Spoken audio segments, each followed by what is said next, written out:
Oh, yeah. You are listening to season 3 of Tiny Little Victories. I am still your host, Jennifer Kite-Powell. Nobody voted me off the island. Nobody kicked me off the island. So I'm still here. I wish I had a sound effect. I'd be doing hurrah. But I'm still here. I'm so excited because this is season 3. And I feel like season 1 and 2 had so many incredible guests from all walks of life.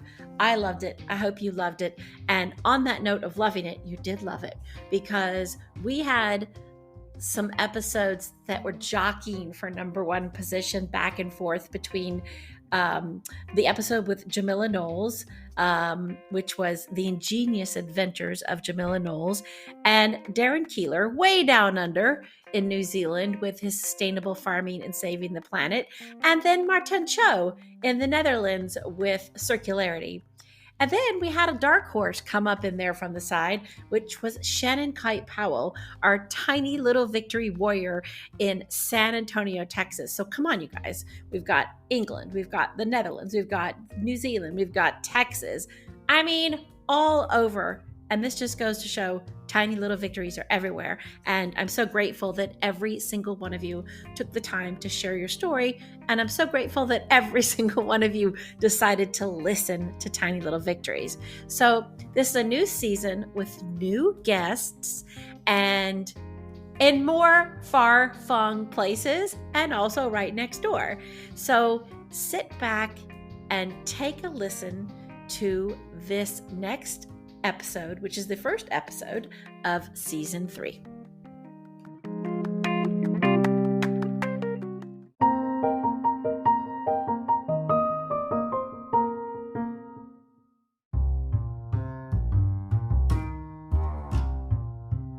I have a guest for you that came to me through our guest booker, Andrea Trammell. Thank you, Andrea. And this is actually her cousin, which I love all the connections that everybody has in life. Relatives are good for a couple of things, but in this case, they're good for a lot of things. And this guest is the executive producer of a new documentary that is hitting all the festivals and making a ton of waves out there, and it's called A Commitment to Life, and it's set against a rich Hollywood backdrop that documents the true story of the fight against HIV/AIDS in Los Angeles in the 80s, and how a group of people living with HIV/AIDS, doctors, movie stars, Elizabeth Taylor, thank you, studio moguls and activists, literally changed the course of the epidemic. And yes, there are a lot of films and documentaries about HIV/AIDS in New York and San Francisco, but LA was sort of left out of that discussion. And our guest, Ron Sylvester, the executive producer, is going to talk to us about how the film got made and what he hopes the film will do for people. It's directed by Jeffrey Shorts. It has a lot of Hollywood celebrities in this film. It also has a lot of an amazing litany of archival footage. And Ron and the film has agreed to share some of this audio with us for this interview that's coming up next. So you're going to hear a lot of clips. This next clip is from Melissa Rivers, Joan Rivers' daughter, who talks about her mother's role in the film. Well, I was really young in the beginning of the AIDS epidemic, but I knew very early on that something bad was happening. The relationship between her and the gay community was always very strong. You know, I know who's gay and who's not gay. Can we talk here? And so she did a big AIDS fundraiser in LA. Miss Joan Rivers. I remember it being very crowded. I remember it being very outrageous. It was very successful, it raised money, and it opened doors. I have to think that it gave people some shelter to be able then to speak out. Ron Sylvester, the executive producer of the film Commitment to Life.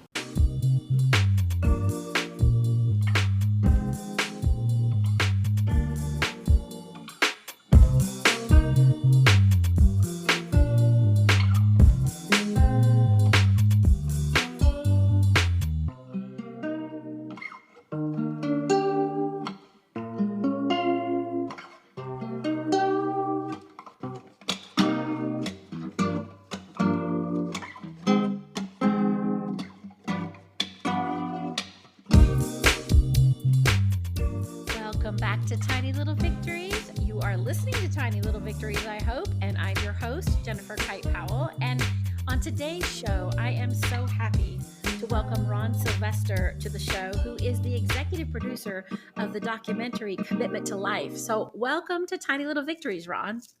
Well, thank you very much, Jennifer. It's so great to be with you. Thank you. I love your TV host voice. It's just perfect. I've done a little bit of that in my life too. Yes. You've done a little bit of that. Well, you've done a lot of things from looking at your bio. And first of all, you're so interesting to me because you have been the executive producer on this new documentary, Commitment to Life, which I definitely want to talk to you about today. You also do a lot of red carpet management for press rooms and media rooms and consumer events. Is that right? That is true. I have. I've probably done the two biggest in town here in Hollywood. Okay. I've worked the Oscar red carpet, but for the last 7 years, my company and my team have been charged with managing the logistics of the red carpet of the primetime Emmys, as well as the backstage press room where all the winners go back and That interview. is so amazing. Is that like you need like an Ambien for that? Is that just insane amount of? It's a really rough day. It's you put your radio earpiece in around noon, and maybe Yeah. if you're lucky, by 11 o'clock, people Oh my stop God. talking to you. Oh my! They start talking to you. I have a kind of a tangentially related an appreciation for what you've done because I walked the yellow carpet for a Nat Geo premiere because I'm a Forbes journalist, and I've never been on one before, but I was there on the other side of the line where everybody's screaming out the celebrities' names like Michelle Pfeiffer, look at me, because they're doing photographers. I was for a science film, so it wasn't that people were not that crazy, but it was my first time. And I saw somebody like you on the other side with those little earpieces in, literally managing people, as they come along the carpet and they're supposed to come over and talk to us, but you have like a snap second to ask a meaningful question. And the person I was supposed to be tagging was Jane Goodall. And she had no patience for any questions for anybody. So it was, and her handler kept coming to get her to keep the line moving through. So when you told me that, I'm sort of like, oh, I can appreciate that job because it's constantly on your feet, like watching cues for people, moving them through, keeping the line moving. It's insane. Yeah, you have hundreds of talent and hundreds of publicists that are looking to try to get as much exposure for their talent as possible. Yeah. We stack the media, we stack the press line with almost like 150 media. There's actually no way one person could actually talk to all of them, but it's it's a real kind of game of hopscotch for the the publicist to do that. I can't. There's a video of the publicist for Jane Goodall, sort of like watching her and trying to watch the next person. And I was sandwiched right into somebody from People. So you had Forbes magazine technology reporter right next to the People magazine. I thought, oh my God, she's going to ruin this for me. Jane's not going to want to answer that question before I get to her. But the publicist noticed that and like shifted her past People directly to me. So I felt like that was a win. It is a pressure cooker. Yeah, it is. it really And feels like it. generally, the Emmys are done in September in Los Angeles, which is one of the hotter months. So and not only is it a pressure cooker, it's also 100 degrees. And it's a pressure cooker. Yes. Literally a pressure cooker. And you need a space, the size of, several blocks long outside in front of what used to be the Staples Center. It's now called the Crypto, to hold something this big. So there's no such thing as air conditioning outside. We've tried. We've tented and fanned and air conditioned, but I've had many people get sick, faint, throw up. I bet. It's Like, really a glamorous day, let me tell you. Not for you guys, right? And that's like you're in nice suits and you look good and it's 100 degrees and it's not like Beyonce's there and there's 1,000 fans following her around. Not fans, but like real fans that blow her hair. Well, how did you happen to fall into that line of work? Well, I'm in a bit of a circuitous route. My background the best is one. Yes, exactly. My background, of course, is in television production. It took a turn when I took a job in New York as the head of a broadcast publicity division in a PR agency. And I worked that for many years. But in New York, it wasn't, the agency wasn't as entertainment focused. It was more consumer products, medical, things like that. And then I transitioned to the West Coast. And my second job in LA became all entertainment. And that Wow. job basically introduced me to all the studios, all the clients, and Interesting. worked in several capacities there, and then started my own company. And most of the big entertainment studios followed me to my own company, where I worked Oh, that's for always the great. You 20 know, when plus they years. follow you, you feel like you've done something right. They're all coming with you. You're like, yeah, I'm that badass. I can do that. Well, it is a big vote of confidence. And when I can, Yeah. tout names like, Disney, Fox, So Universal, good. Sony, Warner Brothers, Oh, just Amazon. those little guys. Yeah, just you might have heard of them. Just a little bit out there. And so you made this transition and you have this company, you're doing red carpet management. So you're meeting all these people. So how did you become to be the executive producer of this film, Commitment to Life? And by the way, for everybody out there, we'll put this in the notes, but this film already has over 10 official selections in some serious festivals. You've got Santa Barbara International Film Festival, Outwatch Film Festival, you've got Film Out San Diego. You've got Queer Film Fest. There's so many in here. This thing just came out. Like this is remarkable. Wow. Oh, thank you. We've been very, very lucky. And I always knew that the film would probably be interesting to audiences on the West Coast. Mm-hmm. But we continue to rack up festival entries internationally. Oh, that's We're so playing soon in amazing. Sydney, Australia. We're opening the Florence, Italy LGBT Film Festival. We're playing in Tel Aviv and Hong Kong, which kind of blows me away. That does blow me away too. That's by Yeah. the way, many claps for that. Tel Aviv and Hong Kong. Yeah. Yeah. Every so often I get an email from our booking agency and I'm like, wow, that one surprises me. Yes, Yeah. we'll take it. Thank you very much. Now, Did you you know, did you I expect don't that? have I endless mean, pockets in a private jet to go fly around to all of them. I do try to make as many that are near and yeah. around the Southern California area. So I will be in San Yeah. Diego. We'll be in Palm Springs and Long Beach. We just had a Okay. huge 500 person screening at Outfest in Los Angeles. Oh, in LA. Yeah. And you also are the official selection for Outfest in LA. Yes, And we were. this Yes. Yeah, I mean, there's so many here. The list just keeps on going. And so, how did you get in? I mean, have you executive produced anything before? Or you just like, oh, I'm going to executive produce this film. How did that happen?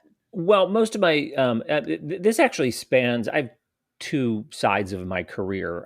One is a career that pays me money and pays the rent, but I've often, for a I long totally time, get I've been very active in the nonprofit space. that. Okay. I tell people all the time, it's not what you do from 9 to 5 that defines you. It's what you do So after true. 5 o'clock that really, helps ground you. It feeds your soul. And for many, many years, I've offered my leadership and my skills for LGBT nonprofits. For 6 years, I So great. was the chair of the board of the directors for the Long Beach Gay and Lesbian Center, and kind of helped that organization turn around and get out of a really, really rough time. And That's then so from there, I great. transitioned to a board of directors position for APLA, which stands Oh for yeah. AIDS Project Los Angeles. And they AIDS are in the film. The inception of how that came about is in the film. Exactly. So, Yeah. AIDS APLA Health, which is the organization now, which started over 40 years ago as AIDS Hmm. Project Los Angeles, was the first organization that was created to deal with the AIDS crisis in Los Angeles back in the early 80s. And when we, as a board member, we were talking about how to commemorate our 40th anniversary. And as you know, Commitment to Life, we steal the title from the big star-studded events that were the very first fundraisers for AIDS in the country, Yeah. called Commitment to Life, that were produced by APLA. And we thought, we have all this footage from 40 years ago of Yeah. these massive celebrity gatherings supporting it. We should really kind of remind people and tell our story. And as they were looking for people to kind of help, and me being in the business said, okay, I'll most certainly help. And I one of the back up for a second. One of the other things that I had done for 8 years was executive produce the Long Beach Gay and Lesbian Film Festival. So I ran a film Oh, okay. festival, LGBT film festival, where I've met millions of filmmakers from Oh, all I around the bet. world, got to be I friendly bet. with them over the course of years, etc. So I became the natural person to lead this project. Yeah, I love these elements that all weave together. Like this makes sense. And just to, if I had some sound effects for applause, I would have applauded you back there when you said it's not what you do between 9 to 5, it's what you do after that feeds the soul. And I think that is, poof, man, that is right to the part of like who you are and living, and the balance of that is so beautiful, because also I believe that same thing. You come alive outside of that income based thing, but yeah, you hit. I've never heard somebody say that so clearly. I'm gonna have to tell my mother that so she believes me. But Well, thank you very you're much. your nonprofit, the film, managing the film festival, like all of these things make sense to me. And I think sometimes people think things aren't a straight path, but if you start to look at the component pieces, you can see how they really feed each other. And then at that point, that magical point in time, they come together, and here we are. Exactly. And I mean, the film itself took a similar path in that we thought we would maybe put together a little short film, 15 or 20 minutes, kind of revisiting some of the early days. And as we started researching and as we started digging, we realized that we really had a bigger story to tell. Most of the AIDS chronicles of the early days look at what happened in New York and look at what happened in San Francisco, but no one had ever really told the Los Angeles story, and how LA responded with everyday people, with celebrities, with the entertainment communities and entertainment moguls to basically change the course of the epidemic here, and at least in Los Angeles, and affect it in In Washington other as well. cities as well as Yes. it fingered out from there. Yes. Well, I think this is a great time to ask you what I'm gonna actually have a clip. Okay, Yeah. I have a clip. I think it's your favorite clip. Is this right? Okay. It's the Elizabeth Taylor clip. Is that right? Yes. Could we play that, and then we could talk a little bit about why it's your favorite clip, and then also, sort of. I love how you're setting this up to talk about it was. You heard New York, you heard SFO, but you never really heard about LA. Yet it was that city that really started to like galvanize and change the course of what was happening with the disease. Um, so yeah, I'm gonna play this clip. I've seen the film. I love it that I have this clip. So everybody sit tight, and then Ron will talk about sort of how and why this is his favorite clip and what this meant to the movement. Elizabeth Taylor was the biggest movie star in the world. She was the last great movie star of the golden age. Her escapades were notorious. She was what every girl in America wanted to be, and many of the boys. Where passion rules, how weak does reason prove? She was working in a creative business, so she had gay people around her whole life. Thank you, my friends. In the 80s, Elizabeth was making some TV movies and kind of living her life. AIDS was in the news. She'd go to a cocktail party and people were like whispering, oh, there's this awful thing. And Elizabeth was getting more and more angry and frustrated, like, why is nothing happening? I was made so aware of the silence, this huge, loud silence regarding AIDS, how no one wanted to talk about it, no one wanted to become involved. And it so angered me that I finally thought to myself, bitch, do something yourself. I love that. It's pitch. Do something yourself. What Yes. what was it about this clip and about the way? I mean, Elizabeth Taylor. Do you feel like she really set it up for that celebrity involvement, that Hollywood involvement? She did. And honestly, I mean, I shudder to think where we would have been without Elizabeth's efforts and her attention to the AIDS crisis early on. This clip comes right after we explained that one of the things that needed to be done was to raise money, because nobody was raising money for research or to help people or whatever. So the idea was that we were going to create the very first fundraising dinner called Commitment to Life. And Back to the film's name. Exactly. That's where we get the name of the film from. Yeah. And the idea is that we needed a celebrity draw, and who could be that big celebrity.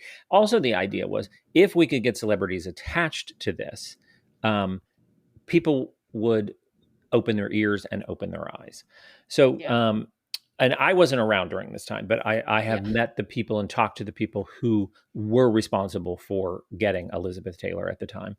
And, it took a little convincing. She, did a little vetting of the organization. And then she said, I've got to do this. And she basically took no for an answer. I mean, she would not take no for an answer from many, many, many people. And I mean, even in the clip that she says is that, I'm not sure if I think it's after that. She says in a press conference way back when, she said, you'd be surprised at the people that told me no, because if I gave you their names, it'd blow your mind. Yeah, interesting. So her point was they're saying no and ignoring me, and I'm just trying to help.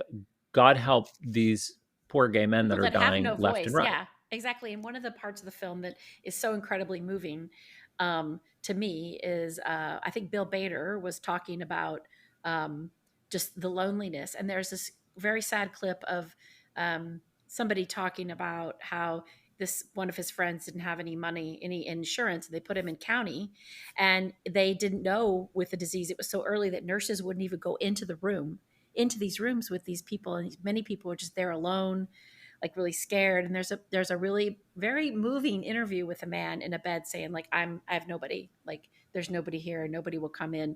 And that was just heartbreaking, because I think these whispers that you said, people would come up and they would whisper to her, and now she's having people tell her no. And she's like, no, we have to do this. I mean, that's a huge stretch to where we are today. Like it was a dire situation. And again, it's, it's one of the reasons why we wanted to tell this story. It's been 40 plus years since since AIDS had been discovered, and there's at least a generation or two that have no idea how it started. And this is kind of it was one of our goals. It's like, we don't want to just tell our story. We want to tell the whole story. And this film will take you almost 40 years in 2 hours. I have to say it does. I mean, I watched it, and thank you so much for giving me the password to that film. I watched it and was just, again, the story. I will say that I was, like in high school then, like a junior in high school. And I lived in a small southern town, and every now and then we would take these trips, and then we'd come with my uncle who lived there, and he would, sort of pull us aside and tell us these things. And we're like, oh my, what's happening? But you're a teenager, you don't really know, you're not in a big city. And then that's what the film did for me. I mean, you have Karamo, from Queer Eye on there. You have Bruce Valanche. You had Phil Wilson. You have Jewel Williams, who, founded that first disco in LA. Like, it was an amazing journey, which I even had some pieces missing for me, and I think that's what makes the film so remarkable, is it does take you on this sort of inception voyage, so to speak, of how this happened and what took so long for people to get behind it. It's heartbreaking to see how nobody did anything for a very long time. Well, we can thank former President Ronald Reagan for that one, who basically was under the influence of the religious right and evangelicals, who, people like Jerry Falwell and the Jesse Tammy Helms. Faye clip. Yeah, I noticed that there was a clip from Tammy Faye in there as well. Oh, yes. And I can actually talk about that in just a second, just to finish this thought. Sorry. The religious right had a stranglehold on Reagan and the administration. And again, it was Elizabeth Taylor, who was friends with former actor turned president Ronald Reagan, that finally said to him, almost in his last of 8 years, please say something about AIDS and do something about AIDS. If you won't do it, just do it for me, please. And he finally did. But it was too late. It was 8 years. Funding wasn't happening. Attention, was not being paid. But again, it takes little 5'5" Elizabeth Taylor to fly to Washington and smack him across the face and say, do something.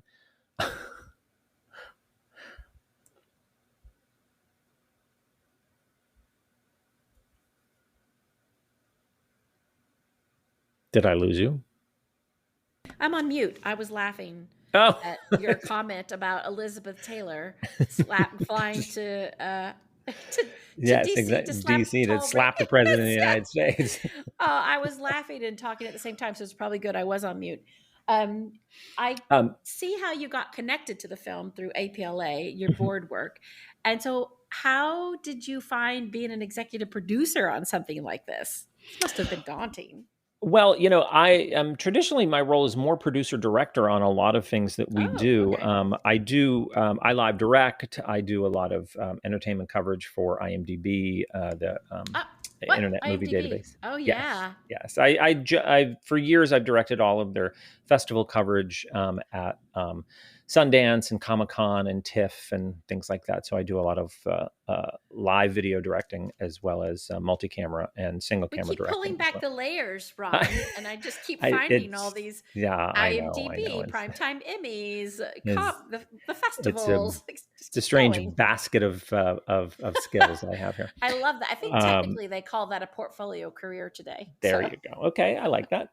So yeah. anyhow, yeah, my role mainly has been more producer director and professionally, but I didn't have the time, nor did I think I had the ability to tell this story as well as other people, and that's where Jeffrey Schwartz it comes in. Jeffrey Schwartz, Okay. I think, is one of the best and most prolific LGBT documentarian of our time. He's done amazing films like Tab Hunter Confidential and Vito Russo and I Am Divine.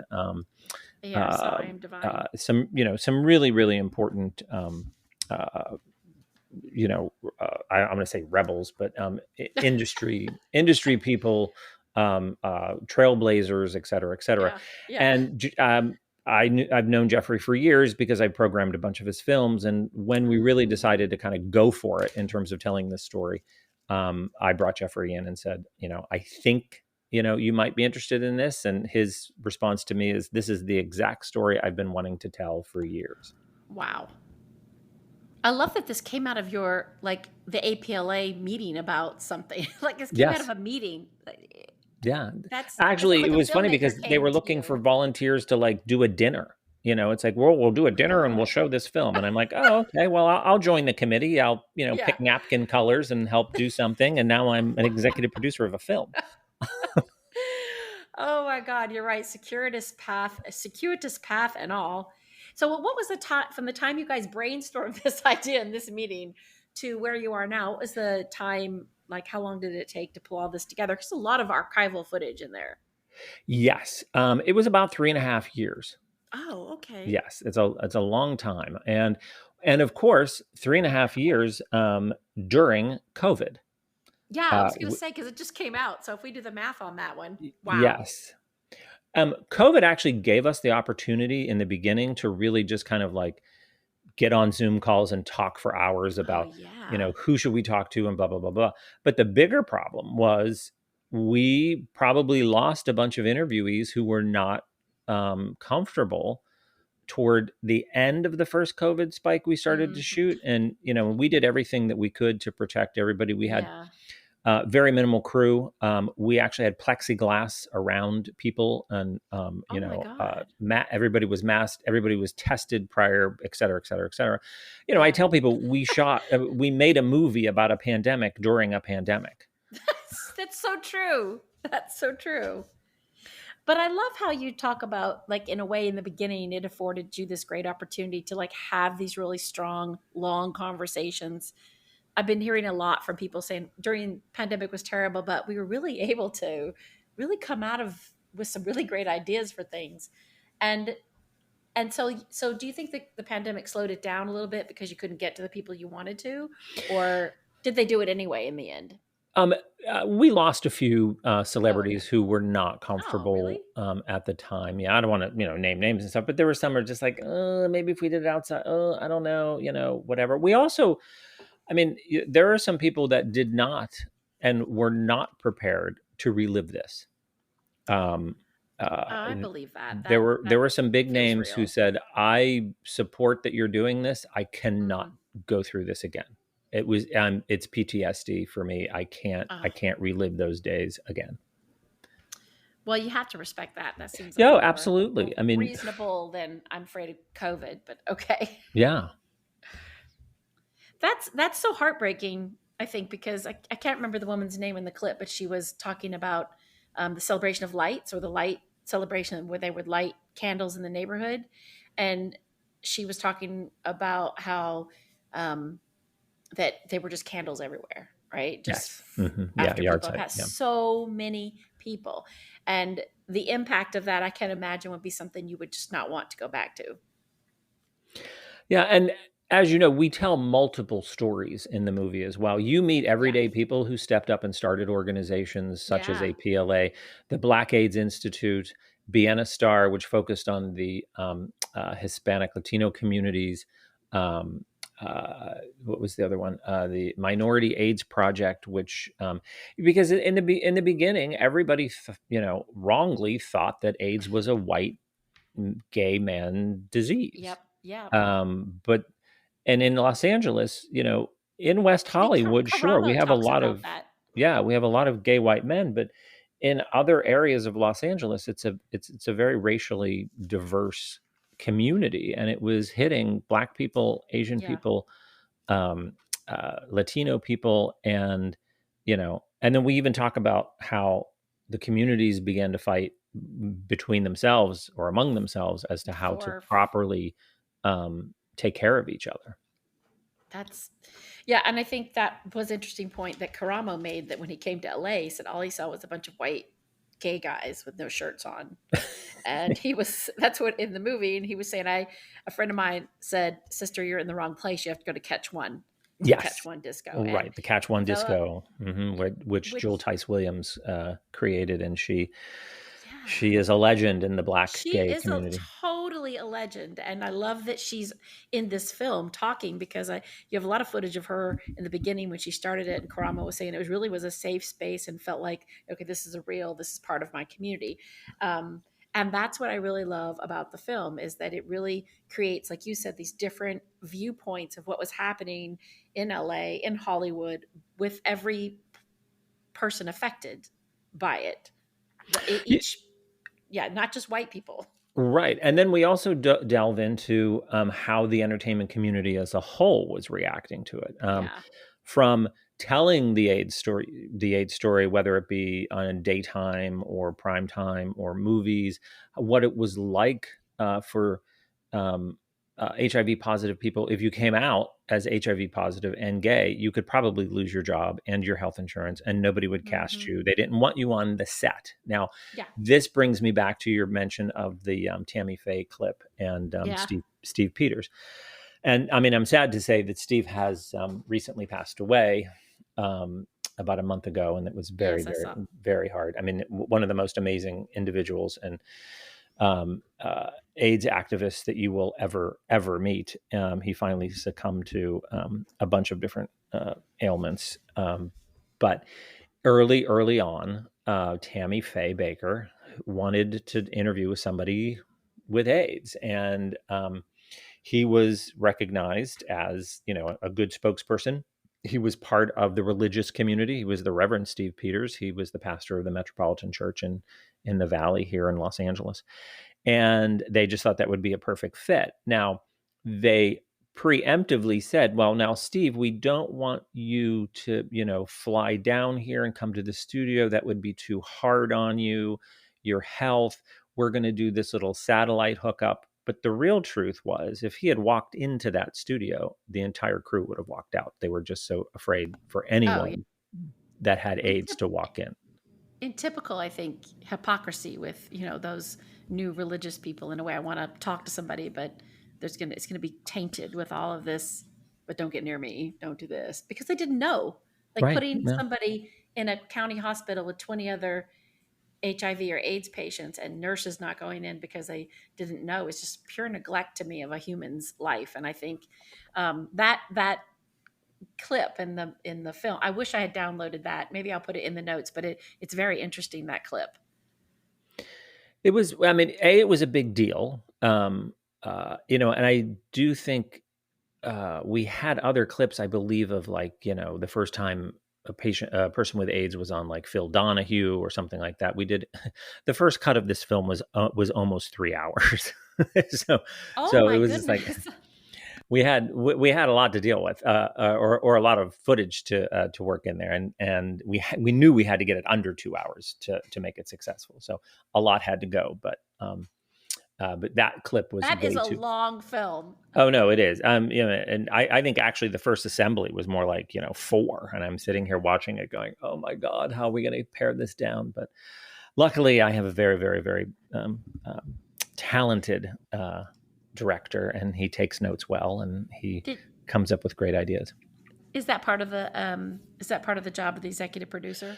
There are several types of executive producers. There are executive producers that are just money related, that are responsible for helping to fund the project. Yeah, you see that a lot, like the money producers, that somebody like Matt Damon is just putting in money and Yes. that's all he does. Yeah, and then there's like right, people and then doing a lot of work.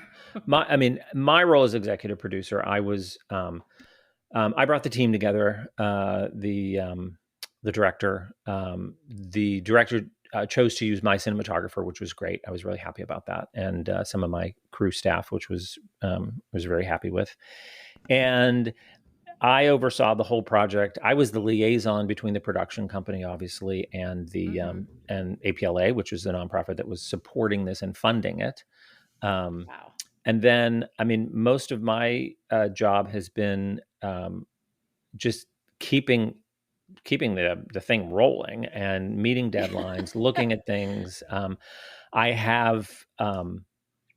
I'll bury the lead here. Okay, I love that. I am working with the streamer, and hopefully we will be announcing a streaming deal later this I'm start really later this happy year. about that because I think everybody needs to see this film, and I know that it's under password because you're submitting to all these festivals, but Yes. I honestly cannot wait for it to come out because it's such a great film. And by the way, while you were talking, I was able to get the Steve Peters and Tammy Faye Baker clip if we want to listen to it, and then Sure. we can go back to that. You want to? Yeah, Okay. sure. Here we go. I was the first member of the clergy to be diagnosed with AIDS. And when I became a client of AIDS Project Los Angeles, they immediately put me in front of the cameras. We have an experience today that really is touching to me. Right here on my right, I have a young man named Steve Peters, and I'd like to introduce you to Steve. Tammy Faye Baker wanted to interview a person with AIDS, and so they called me. I know you must feel lonely sometimes. Have you found this to be true, that people want to stay away and they're afraid to be anywhere in the same room or breathe the same air you breathe? Yes, Tammy, that happens. Yes, of course, Tammy, that happens. Yeah. And but knowing that they didn't want him there in the room is exactly. Yeah. But that was a big deal for the evangelical community. Tammy Faye was as big as it gets for them, and they tuned in every day to the 700 Club or whatever that show was called. And for many, many conservative people, this was one of their first kind of like meet a real life HIV positive person, and and Steve was just such a dynamic person, and also who happens to be a member of the religious community, right? Which exactly. is another thing. If you happen to have watched The Eyes of Tammy Faye, where Jessica Chastain plays Tammy Faye Baker, that scene does play a pivotal role in the movie as well, and it was very, very sweet because Jessica struck up a relationship with the late Reverend Steve Peters to prepare her for that role and just to or prepare that scene, at least understand what was going on. And to have the reference points. Yes. And it was very sweet when she was nominated for an Oscar. The week before the Oscars, they do a nominee lunch at the, I believe it's the Beverly Hilton, where all the nominees come together. They meet each other. They have a lunch. They're given instructions and some information on how the award ceremony is going to go, and they're all allowed to bring a guest. Well, she brought Steve with her. Oh my God, she did? Yes, which I just warms my heart. It's those people, these people, when you talk about that how the Hollywood community, Hollywood moguls, studios really came together to galvanize this and change the movement forever. That's the perfect example of 45 years later, right?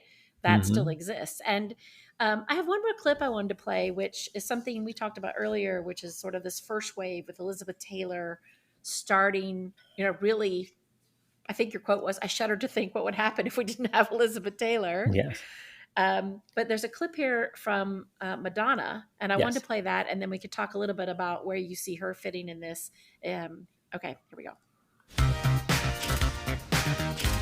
And you can dance. I wasn't really paying attention to like movie stars, but I was paying attention to Madonna.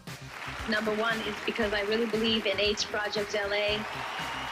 Madonna was one who stepped up for the LGBTQ community. If you do have sex, use a condom. It may be the most important thing you ever do. When the AIDS crisis happened, people who were part of her circle were people who were HIV positive or have AIDS. And that's why it was important for her to make sure that she advocated for us. I love that clip. And where did you see Madonna fitting into this? I mean, you included it in the film.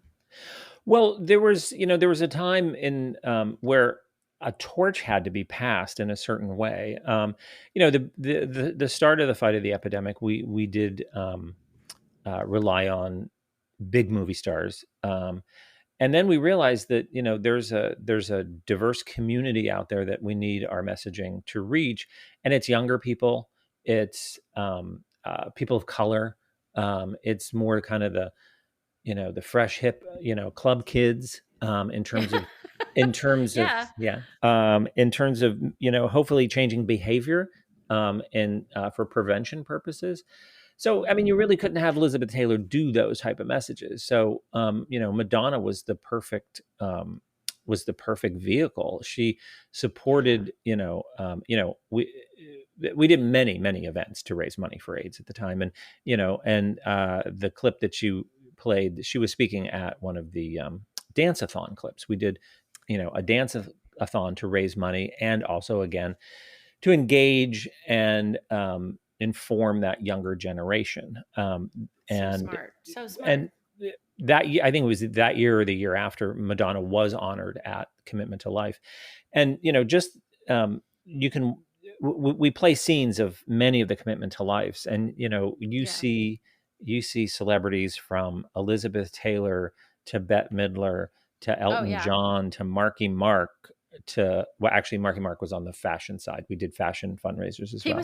He was on the fashion side at that time. Yes, because just dropping his pants. Yes, exactly. But a very young Elton John trots out on stage and does a number. George Michael, and then through the years, TLC picked up the banner as well. Wow! And we begin to talk about diversifying the message, getting it to younger people through younger spokespeople. We deal. I don't want to say heavily, but we really look at the Magic Johnson situation as well. Oh yeah. I was going to ask you about that. Yeah, Magic Johnson. That was a big deal for Los Angeles. Yeah, huge.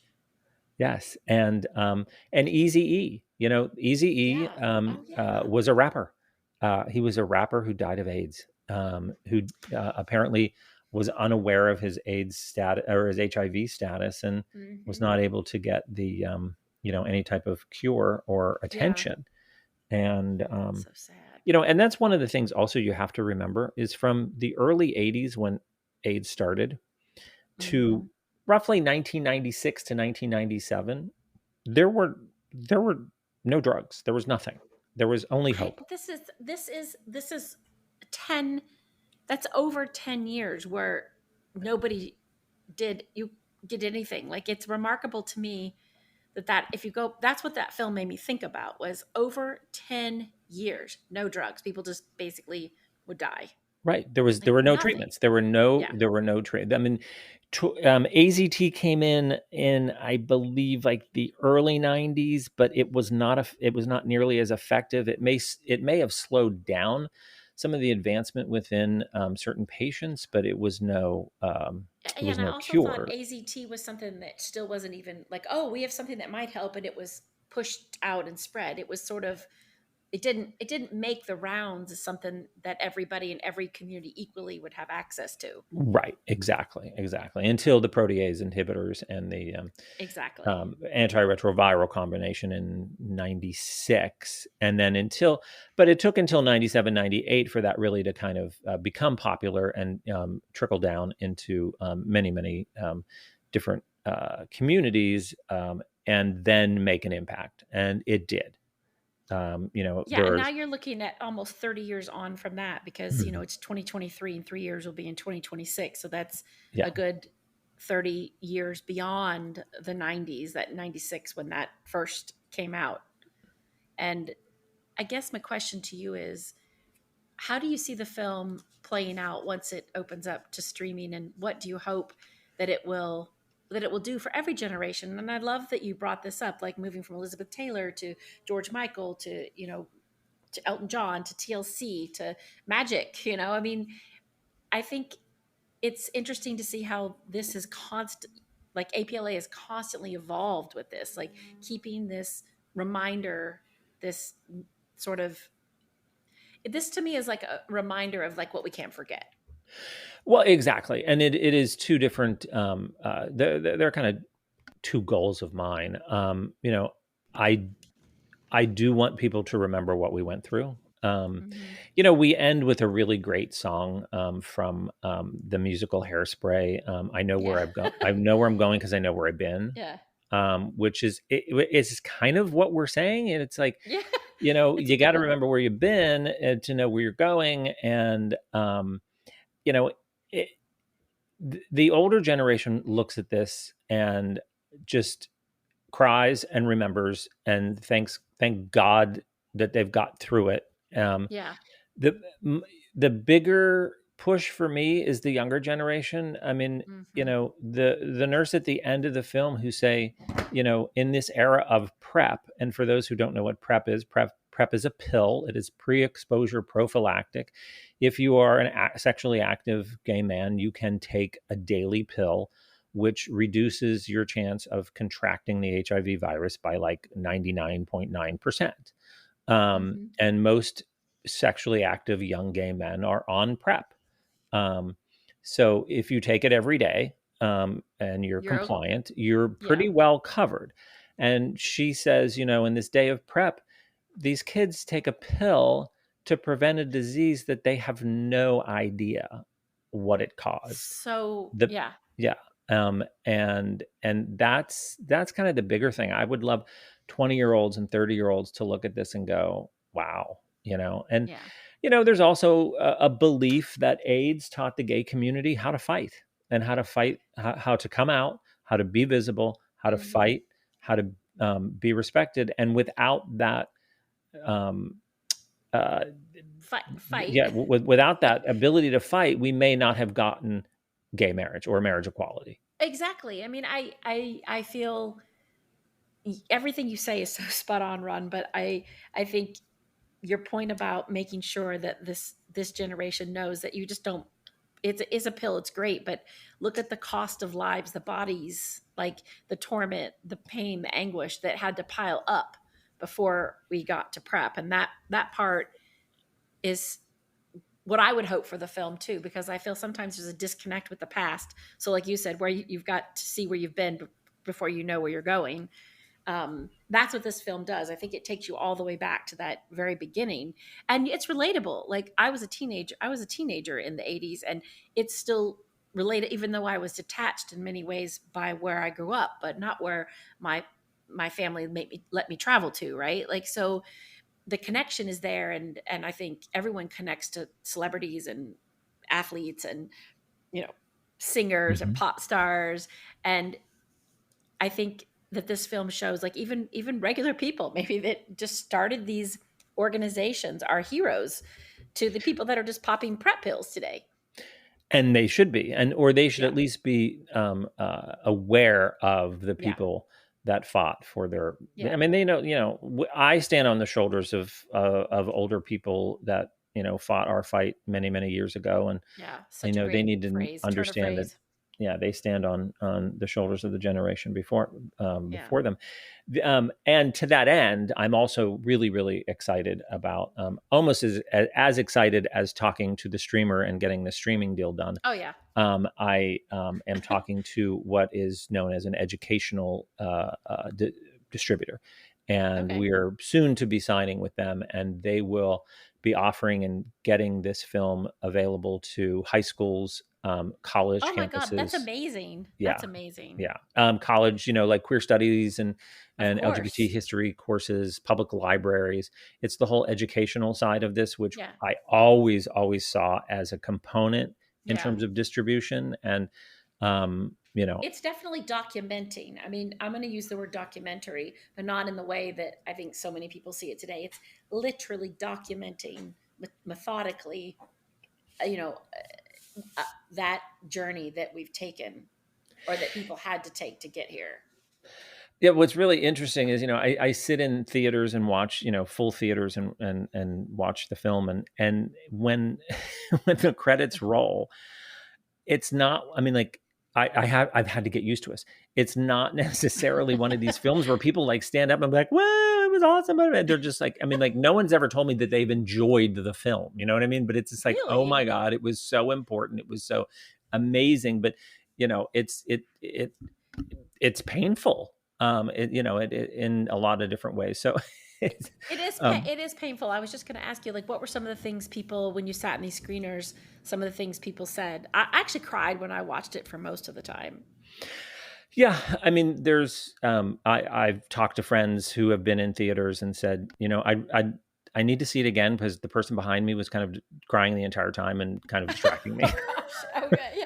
And there's that mix where you're just like, your mouth is open, but then you're like sobbing silently. Yeah. And I appreciate those reactions. I mean, we most certainly hit nerves, and it's very personal. It's a personal story, and people watch it and react to it very personally. I had a friend who basically said, it's obviously linear. It's a linear storytelling. So we're, this year, this is all what's happening. And a friend said what he started to do was put himself in the film, like, okay, that was 1991. I remember because I was there and I was this and I remember this and this. You began to relive your own life through the timeline of the story that we're telling as well. So it becomes very personal for a lot of people. I love that. I really love that, which also harkens back to what you said, where some people couldn't come back and interview for the film because it took them back to a very dark time with PTSD. But to make a film, Ron, that makes you relive your life, regardless of what your orientation is, to relive your life in those moments, like, I think that's really, truly remarkable because, I've been really grieving the loss of George Michael lately. I don't know why, maybe because of that Netflix documentary. I was going to say, have you seen the Wham documentary? It's fantastic. 4 times. I just watched it and I loved the documentary. It was I just walked away with, I didn't remember how popular they were. I mean, like how amazing they were. I want to find a Wham playlist somewhere. Yeah. Oh, please. This whole house has been whammed up for sure. And I have 2 friends of mine. They're a married couple, Kyle and Will, and they live a couple doors down. They're younger. They're in their late 20s. And we were having dinner together. And I said, oh man, really been missing George Michael. And he was like, who? I said, George Michael from Wham. And he was like, oh, Wham. Oh, yeah. I kind of no. And I'm like, wait, what? And then I said, did you know he was Greek? His real name was, I told him his real name, which I can't pronounce. And they're like, what? And I'm like, yeah, he is Greek, like from London. And they were like high school buddies that were like 11 years old when they first met, just like wide over their head, like tumbleweeds tumbling by. Yes. I mean, I speak to younger viewers who see the filming and will say something like, oh, I didn't know Elizabeth Taylor was an actress. I thought she just made that. No. It gets better. I thought she just made that perfume that my grandmother wore. We're in serious trouble. Can we just take a sidetrack to say we are in serious trouble in this country if this is where we are? Yeah. The perfume lady. Right. Yeah. The perfume lady. My friends are probably going to listen to this and go, why did you talk about us that way? Because you didn't know who George Michael was in Wham. So to me, that's a criminal offense. Well, listen, I've so enjoyed this conversation, all the time you've given us today, and I am super excited for this. Would there be any possibility down the road that if you're not at an educational institution, we could watch the film? Is there ever a moment where you can just send this film to somebody and we can see it somewhere? I mean, a one-off, or in terms of, I mean, Oh, it, just like it's streaming on Netflix or it's yeah, well, HBO I mean, Max or yes, there will be, okay. yes, there will be, I Okay. will say, what is this, August, September, October, November. Within several months, it should be available on a major streamer, and it may Okay. also have a bit more of a wider cable release as well. So, Oh, that's amazing. I I will. mean, You you keep know, me in that's touch with that, right? You'll yeah. update Oh, me. yeah. No, All as the soon good as, energy. yes. Okay, we're going to harness everybody's energy we talked about on this in this film and make that happen, because I think that it needs to be everywhere. I think everybody needs to see it. Well, thank you. You've Thank been you. very kind, and I appreciate all the kind words and Oh, well, compliments to the was film. really super. Just every way it was put together, and I could just keep giving you compliments. But we're going to wrap this up, and thank you so much, Ron, and good luck with the streaming, and keep me up to date with any new developments. Well, I sure will, Jennifer. Thank you for Okay. having me as your guest, and for watching the film and taking interest. I really appreciate Yeah, it. I just literally would love to share that password with everybody, but I'm not. But I love it. Coming Thank you, soon. Ron. Coming soon. Okay, coming soon. I like that. Okay, thank you. You're welcome.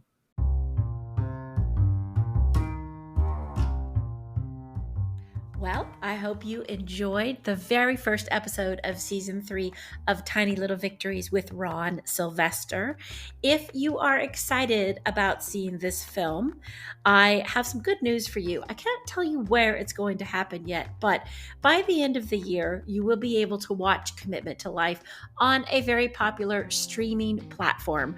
So it would be great, if you want to keep up with news about when the film is coming out, to check out their website at www.commitmenttolife.com. I have put all of the details for the film, where to watch it, all the film festivals that there have been chosen as the official selection for, into the show notes. If you go to their website, you can also see some very interesting clips from APLA Health, which is one of the first sort of teasers for the film. And you can learn a little more about the documentary and the people that really work together to make this happen. I don't even have the words for this, because the volume of people that were involved in this movement in LA in the 80s through to our current time is just remarkable. And it sort of moves me to tears a little bit, because I just think about it. They had this movement at a time where there was no social media. There was no landline, there was no Twitter, there was no TikTok, there's no Facebook, there was nothing. There was just boots on ground, people probably with a staple gun putting up flyers on telephone poles around LA. So it's so remarkable to me to see what was created, this movement that happened that saved lives was done with the no social media. And I find that very, very moving. The film also features the Gay Men's Chorus of LA. So it's a very beautiful soundtrack in there, and other very popular music that they have been able to secure the rights to. So please take a look at that, and you can check out all those links inside of the show notes. And thank you for listening again to Tiny Little Victories, and stay tuned in 2 weeks for our second episode with John Hazelwood, who is actually, this guy is so interesting.